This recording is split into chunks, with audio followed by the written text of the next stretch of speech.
দুজন হাঁটতে থাকে। এদিকে তখন গুড়ি বৃষ্টি শুরু হতে না হতেই হুড়মুড় করে একদম অঝরে বৃষ্টি শুরু হয়ে যায়। উজান হিয়া দৌড়ে এসে দাঁড় হয় একটা বাড়ির সামনে নিচের খোলা অংশে, যার উপর জুড়ে রয়েছে ছাদ। কিছুক্ষণ পর উজান হিয়ার পাশাপাশি ওখানে দৌড়ে এসে দাঁড় হয় একটা ছেলে আর একটা মেয়ে। দেখেই বোঝা যাচ্ছে ওরাও হাজব্যান্ড ওয়াইফ। দুজনে একদম অঝরা বৃষ্টিতে ভিজে চলছে। ছেলেটা আলতো করে মেয়েটার চুলগুলো থেকে জল ছড়িয়ে দিয়ে আলতো হাতে মেয়েটার মুখ মুছিয়ে দিচ্ছে। মেয়েটাও তার ভেজা শাড়ির আঁচল দিয়ে চিপে চিপে ছেলেটাকে মুছে দিচ্ছে। উজান হিয়া দুজনায় দৃষ্টি ওদের উপর। এত সুন্দর সুন্দর ভালোবাসা বেঁচে আছে বলেই পৃথিবীতে এত সুন্দর আজ। কখনো কি আমিও ওনার সাথে এভাবে বৃষ্টিতে ভিজতে পারবো? উনি কি কখনো আমাকে মেনে নিয়ে নীলিয়াপুর মতো ভালোবাসতে পারবেন আমায়? নীলিয়াপু এখানে থাকলে নিশ্চয়ই উনি এতক্ষণে আপুর হাতটা টানতে টানতে ধরে নিয়ে বৃষ্টিতে নিয়ে গিয়ে ভিজতেন।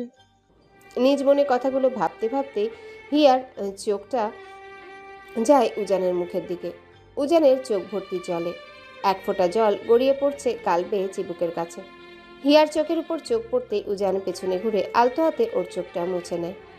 এই কি, উনি কাঁদছেন কেন? কেন কাঁদছে? আপনি এভাবে কাঁদবেন না প্লিজ। আমার কষ্ট হয় আপনাকে এভাবে কাঁদতে দেখলে। নীলি আপুকে ভালোবেসে আপনি নিজেকে এত কষ্ট দিতে পারেন না। আমি আপনাকে এরকম করে কষ্ট পেতে দিতে পারবো না। উজান ওখানে আর বেশিক্ষণ দাঁড়িয়ে থাকতে পারে না। সাব্বিরকে ফোন দিয়ে বলে ইমিডিয়েট গাড়ি নিয়ে আসতে। সাব্বির গাড়ি নিয়ে আসলে উজান হিয়াকে নিয়ে বাড়ি পৌঁছে দেয়। এদিকে সময় যত বাড়তে থাকে ঝড় তত প্রবল হতে থাকে। উজান আর সাব্বিরকে এই ঝড়ে ড্রাইভ করে আর বাড়ি ফিরতে দেয় না। ওদের সাথে করে বাড়িতে নিয়ে আসে আর বলে আজ রাতটা তুই রেহানের সাথেই ওর রুমে থাকবি। বাড়িতে এসে উজান গলা অবধি ধুয়ে নেয়, কারণ তখন একটু হলেও গাটা হালকা বৃষ্টিতে ভেজার পাশাপাশি নিচে থাকা কাদাগুলো চটকে এসেছিল। উজান ফ্রেশ হয়ে শুধু একটা ঘিয়ে রঙের হাফ প্যান্ট পরে বের হয়ে আসে। ওই হাফ প্যান্ট ছাড়া গায়ে একটা সুতা অবধি নেই। এদিকে হিয়া উজানকে ওভাবে বের হতে দেখে পুরোই ফর্সা ফর্সা বুকের কাছে লোমগুলো পানিতে ভিজে চিকচিক করছে। গোলাপি ছাতিটা যেন আরও প্রশস্ত হয়ে চোখে ধরা দিচ্ছে হিয়ার। হোয়াট? ওরকম করে কি দেখছো? কোথায়?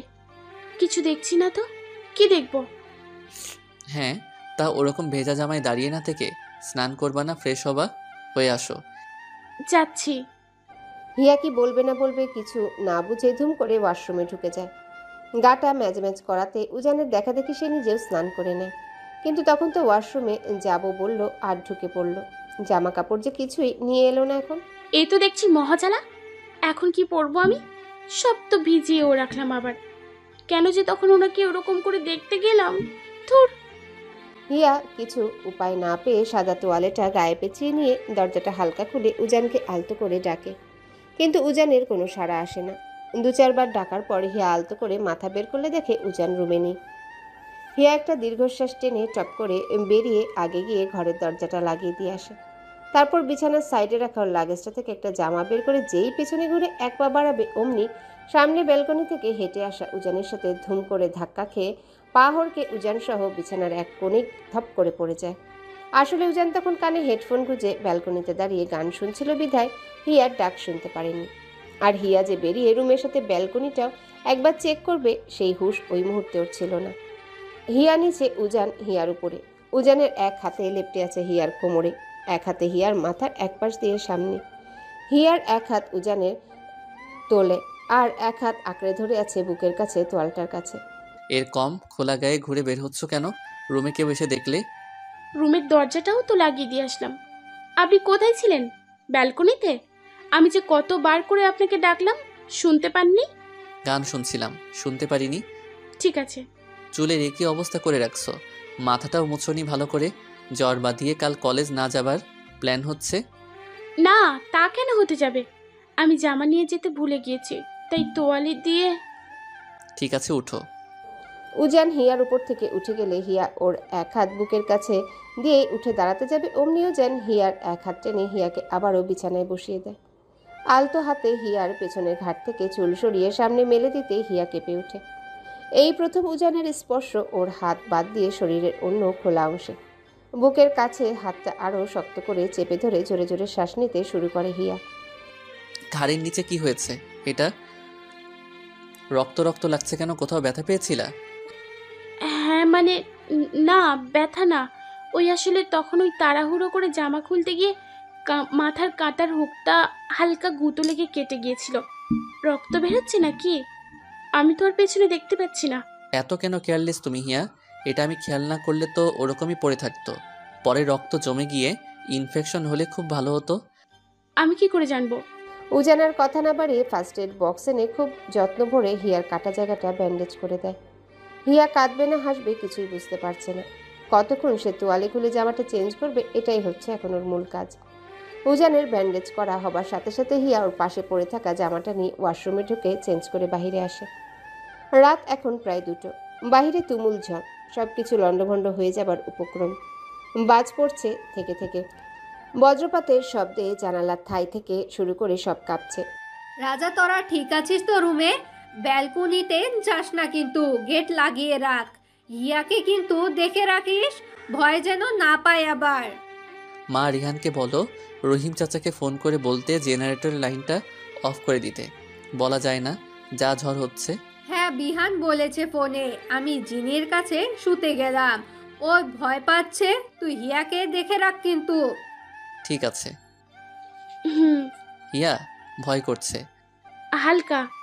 আকাশ এরকম শব্দ করছে কেন? আকাশটা আকাশটা রেগে আছে ভীষণ, তাই।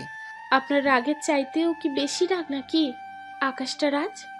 আমার আবার রাগ আছে নাকি? নেই বলছেন? কি জানি। উঠো বিছানায় গিয়ে ঘুমাও, এখানে একা আরো ভয় করবে। আমি এখানেই ঠিক আছি, আপনি ঘুমোন না। আপনার না কাল অফিস আছে? হিয়া আর কিছু বলার আগে জেনারেটর অফ হয়ে কারেন্ট চলে যায়। ঘর অন্ধকার, আর এই অন্ধকারে হিয়া ভয় পেয়ে উঠে বসে। কাল তো তোমারও কলেজ আছে, দেরি করে ঘুমালে চলবে? আসো। কিন্তু আমি পারবো এখানে একা। হিয়া আবার আমার উপর কথা? যাচ্ছি, হাতটা ধরুন। উজান ফোনের টর্চ জ্বালিয়ে হিয়াকে বিছানায় নিয়ে গিয়ে শুইয়ে দেয়। চোখে ঘুম থাকায় হিয়া তখনই ঘুমিয়ে পড়ে। তার কিছুক্ষণ পর উজান সকালের জানালার থায়ের সরু ফাঁক দিয়ে আলো এসে জড়ো হয় রুমের মধ্যে। এত রোদের তেজ কে বলবে কাল এত ঝড় হয়েছিল। হিয়ার ঘুম ভাঙতে শরীরটাকে আড়মোড়ে দিয়ে চোখ খুলতেই হিয়া নিজেকে উজানের বুকের উপর আবিষ্কার করে। পুরো হয়ে যায় এই মুহূর্তে। আমি ওনার বুকের উপরে? কি করে, কখন? হিয়ার কলেজ শুরু হয়, সাথে শুরু হয় হিয়ার প্রতি উজানের আরও একটু বেশি নজরদারি। নিয়মিত কলেজ যাওয়া, ঠিকমতো টিফিন খাওয়া, কলেজ শেষে নিয়ম করে অফিসের ফাঁকে হিয়াকে বাড়ি নিয়ে আসা, বাড়ি ফিরে হিয়াকে নিয়ে পড়াশোনা করা, সব মিলিয়ে সময়গুলো ভালোই চলতে থাকে। নীলিমার কথা মনে পড়লেও এখন খুব বেশি একটা কষ্ট হয় না উজানের। তবে একেবারে যে কষ্টটা লাঘব হয়েছে এমনটাও না। রোজ 2টায় কলেজ ছুটি দিলেও আজ কলেজে কিছু কাজ থাকায় হিয়াদের ছুটিটা 12টায় হয়ে গেছে। কিন্তু হিয়ার কাছে ফোন নেই যে উজানকে একটা ফোন করে ডাকবে। তার উপর এ সময় তো লাঞ্চ আওয়ারও না যে উজান আসতে পারবে। এমনিতে তো রোজ লাঞ্চ আওয়ারে এসে হিয়াকে ড্রপ করতে নিজের খাবারের সময়টাই উজান পায় না। হিয়া আনমনে রাস্তা দিয়ে হাঁটছে। কোনো রিক্সা তো দূরে থাক, অটো যা দু একটা যাচ্ছে সেটাতে লোক দিয়ে ভর্তি। হিয়া, হিয়া, কে? ও, আবিরদা। একা একা হাঁটছো যে?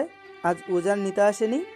না, আসলে আজ কলেজ হঠাৎই তাড়াতাড়ি ছুটি দিয়ে দিল, আর উনি জানে না এদিকে আমার ছুটি এসেছে, তাই আমি একা একা। বাড়ি তো ফিরবে নাকি এখন? হুম। এসো একসাথে বাড়ি ফিরি, আমিও বাড়িতে যাচ্ছি। না না, আমি একাই চলে যেতে পারবো, সমস্যা নেই। তোমার বর এখন অফিসে, সবার উপর নজরদারি করছে, তোমাকে দেখবে না। ভয় নেই, তুমি আসতে পারো আমার সাথে। না মানে? আবিরদা বলছো তো, দাদার এই রিকোয়েস্টটা রাখো প্লিজ। আবিরের রিকোয়েস্টে হিয়া বাধ্য হয় আবিরের সাথে আবিরের রিকশায় উঠে বাড়ি যেতে। একটা সময় আমি উজান দুজনে অনেক ভালো বন্ধু ছিলাম, বলতে পারো আমাদের কারোরই কারো ছাড়া চলতো না। কিন্তু আজ দেখো, উজান আমাকে দু চোখে সহ্য করতে পারে না। হঠাৎ কি এমন হলো যে আপনারা? সে অনেক কাহিনী, ভুল বোঝাবুঝি বলতে পারো। নীলিমার একটা কাজিন ছিল, রাইসা নাম মেয়েটাকে আমার ভালো লাগলো। হ্যাঁ, তবে ওই চোখের দেখাই ভালো লাগা, বেশি ডিপ কিছু না।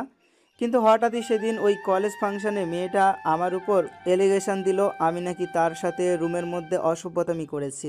কিন্তু সেদিন রুমে আমি ওর হাতটা ধরা ছাড়া কিছুই করিনি। ইভেন আমি তো নিজেও ওই রুমে যাইনি বলতে পারো, বাধ্য হয়ে বোকা হয়ে গিয়েছিলাম। আর হাতটাও ইচ্ছে করে ধরা ছিল না, ওটা আচমকায়। তারপর তো বুঝেই সব। নীলিমার কাজিন আর সেদিন রুমে আমাকে রাইসাকে এভাবে দেখে উজান আমাকে খারাপ ভাবতে বাধ্য হয়। আপনি ওনাকে বলেননি যে আপনি ইচ্ছে করে? না, বলিনি। আসলে ওই সময় আমারও মাথা গরম হয়ে গিয়েছিল। আমিও সেদিন রাগের মাথায় অনেক কথা বলে দিয়েছিলাম উজানকে। এমনকি এটাও বলেছিলাম, রাইসা কেন, আমি তোর বোনের সাথেও অসভ্যতামি করব, একদিন দেখে নিস। আপনি রাগ না করে ওনাকে ওই সময় সব সত্যি বলে দিলেই পারতেন। না, আমি বলতে চাইনি। আমি শুধু চেয়েছিলাম আমাদের বন্ধুত্বটার ভিতটা ওর কাছে কীরকম। তবে সন্ধি অবশ্যই সব জানে। সন্ধির সাথে রোজই কথা হয় আমার। সন্ধি আপু সব জানে, তাহলে উনি কেন কিছু বলেননি? আমার বর তো ওনাকে খুব মান্য করে। আমি বলতে বারণ করেছি। আমি শুধু সেদিনটার অপেক্ষায় আছি যেদিন উজান নিজে রিজাইন করে আমার কাছে ফিরে আসবে, ক্ষমা চাওয়ার জন্য, না আমাদের বন্ধুত্বটাকে নতুনভাবে সুযোগ দেওয়ার জন্য। যাক, ক্লায়েন্টের সাথে বসে একটা গেট টুগেদার হলো, আর সাথে অবিকের পেটটাও আজ ভরে গেল। মজা করিস না তো, শুধু শুধু তো গিললো সবাই, কম তো বিল আসেনি। বাই এনি চান্স যদি ডিলটা না হয়, শুধু শুধু টাকাটা খরচ। এরকম ডিল করতে হলে তো খরচা একটু যাবেই। আচ্ছা, অফিসে যাই এখন নাকি এখনই তোরা বেরিয়ে পড়বি? না, একবার কাজ মিটিয়ে তারপরে বাড়ি ফিরবো। উজান যে গাড়ির দরজাটা খুলে সন্ধিকে বসতে বলবে, অমনি রাস্তার উল্টো দিকের রিকশায় আবির আর হিয়াকে দেখতে পারে। ওটা হিয়ানা আবিরের সাথে এক রিকশায় কি করছে?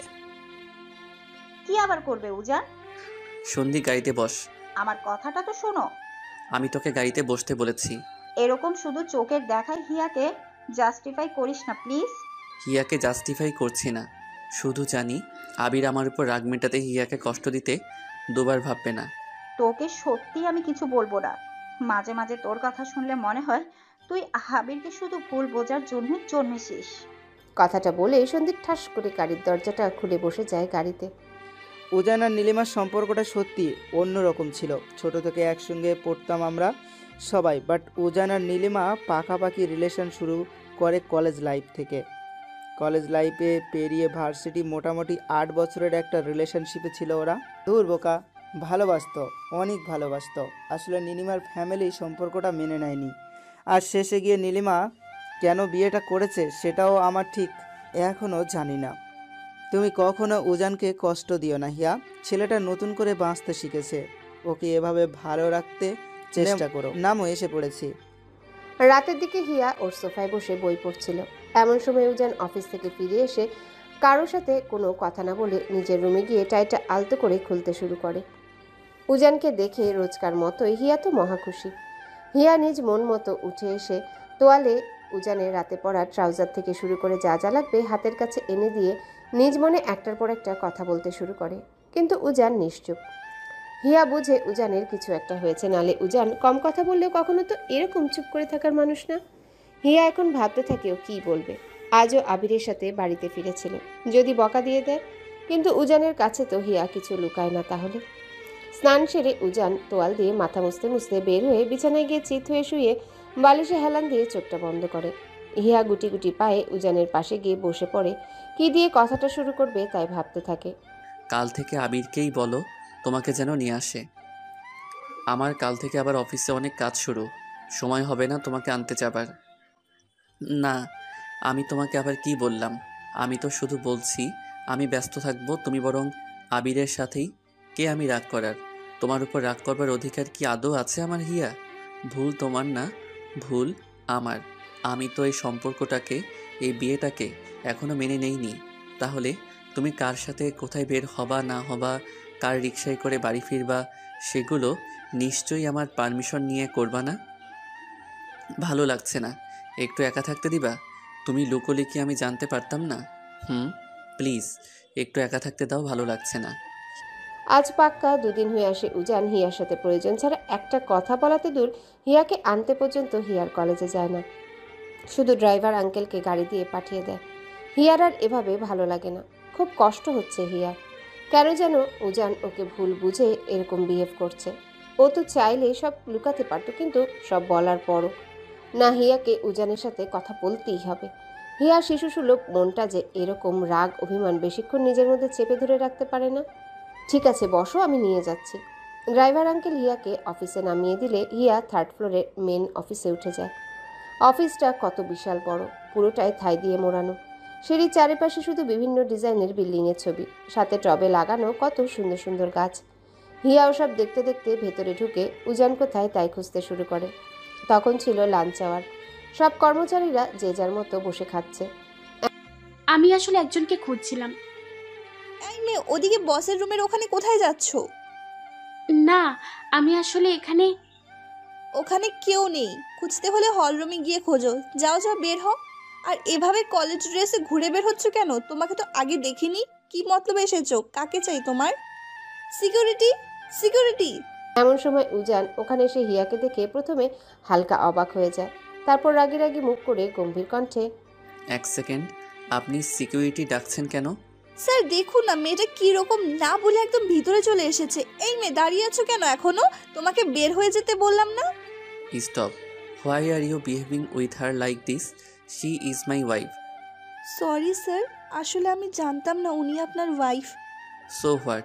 অফিসে যে কেউ আসলে তার সাথে আপনারা এরকম ব্যবহার করবেন? আগে তো শুনবেন উনি এখানে কেন এসেছেন। সরি স্যার, এরপর থেকে আর এরকম ভুল হবে না। ঠিক আছে, নিজের কাজে যান এখন। মেয়েটা চলে গেলে উজান হিয়ার দিকে তাকাতে হিয়া এসে উজানের এক বাহু ধরে কাঁদো কাঁদো কণ্ঠে বলে ওঠে, সরি তো, আর কত কথা না বলে থাকবেন আমার সাথে? 2 দিন থেকে সরি সরি বলতে বলতে আমার মুখে ব্যথা চলে এসেছে, আর আপনি এভাবে আমাকে। কেন আসছো অফিসে তুমি? আপনাকে খুব দেখতে ইচ্ছে করছিল, কথা বলতে ইচ্ছে করছিল, তাই। উজান কিছু না বলে একটা দীর্ঘশ্বাস ফেলে নিজের কেবিনে গিয়ে নিজের কাজ নিয়ে ব্যস্ততা দেখাতে শুরু করে। উজান একটা বড় শিটে ওদের নেক্সট বিল্ডিংয়ের মডেল আঁকছিল। হিয়া আসে উজানের পিছু পিছু। আমি ওয়াশরুমে যাব। উজান কিছু না বলে কেবিনের সাথে থাকা ওর রুমটার ওয়াশরুমে গিয়ে দরজা খুলে দেয়। হিয়া ওয়াশরুমে ঢুকলে উজান গিয়ে আবার ওর কাজ করতে শুরু করে। হিয়া ফ্রেশ হয়ে এসে কিছুক্ষণ উজানের বিছানাটায় বসে ঝুলে রাখা তোয়ালে দিয়ে মুখটুক মুছে উজানের পেছনে গিয়ে দাঁড় হয়। এটা কার বাড়ি? আপনার আর নীলিমাপুর? আমার আর নীলিমার কেন হতে হবে? আমি কি তোমার আর আমার একটা বাড়ি বানাতে পারি না হিয়া? উজানের কথায় হিয়া স্তব্ধ। হিয়ার চোখ দিয়ে নিমিষেই গড়িয়ে পড়ল এক ফোঁটা জল। মুখের কোণে খেলে উঠল এক চিলতে হাসি। আমাদের ভালোবাসার বাড়ি। কথাটা বলে হিয়া দৌড়ে চলে যায় কেবিনের বারান্দায়। হিয়ার চোখে তখনও জল স্পষ্ট। সত্যি কি কখনো আপনি আমার আর আপনার জন্য একটা ভালোবাসার বাড়ি বানাবেন? সত্যিই কি সেদিন আসবে যেদিন আপনি সব ভুলে আমাকে গ্রহণ করতে পারবেন? খুব ইচ্ছে করে জানেন, আপনার ভালোবাসা গায়ে মাখতে। বিশ্বাস করুন, খুব খুব ইচ্ছে করে, খুব। হিয়ার ভাবনার ছেদ ঘটে সন্ধির আগমনে। সন্ধির গলা পেয়ে হিয়া খুব সতর্কভাবে ওর চোখ দুটো মুছে বারান্দা থেকে বেরিয়ে সন্ধির কাছে গিয়ে সন্ধিকে জড়িয়ে ধরে। এ মা, তুমি কখন এলে? আমি তো দেখতেও পারলাম না। এই উজান হিয়া আসবে, আমাকে আগে বলিসনি কেন রে? তা কি ব্যাপার, সোজা কলেজে দিয়ে আসা বুঝি? ওনাকে খুব দেখতে ইচ্ছে করছিল, তাই। ওরে বাবারে, মেয়ের কথা শোনো। ওনাকে নাকি খুব দেখতে ইচ্ছে করছিল। উনি কে? হ্যাঁ বলো। উজান? বলতে পারবে না? ডাকতে পারবে না নাম ধরে? না মানে উনিটাই ঠিক আছে, আপনি করে বলতেই ভালো লাগে। এখন আপনি আর কয়েক বছর যাক, তখন গালে দিতেও বিরক্ত লাগবে, বুঝলা? সন্ধির কথায় হিয়া হেসে ওঠে। হেসে লাভ নেই, এটাই সত্য। তা উজান, লাঞ্চ কখন করবি? একটু পর তো মিটিং আছে, আবার জয়েন করবি না? আচ্ছা, আমি আবার খাবারটা নিয়ে আসি, তোরা বস কিছুক্ষণ। লাগবে না, আমি 3 জনের অর্ডার দিয়ে দিয়েছি। আর অভি? ও বাহিরে এখনো। ঠিক আছে। খাবার দিয়ে গেলে কেবিনের মধ্যে 3 জনে মিলে খেয়ে নেয়। গল্প করে খেতে মিলতে তখন প্রায় 4টে। মিটিং এই একটু পরেই শুরু হবে। সন্ধ্যায় আবার হোটেলে ফাংশনের আয়োজনও আছে। উজানের রাগ এখনও খুব একটা পড়েনি। তখন যে বাড়ি বানানোর কথাটা বলল, তারপর আর একবারও সে হিয়ার সাথে কথা বলেনি।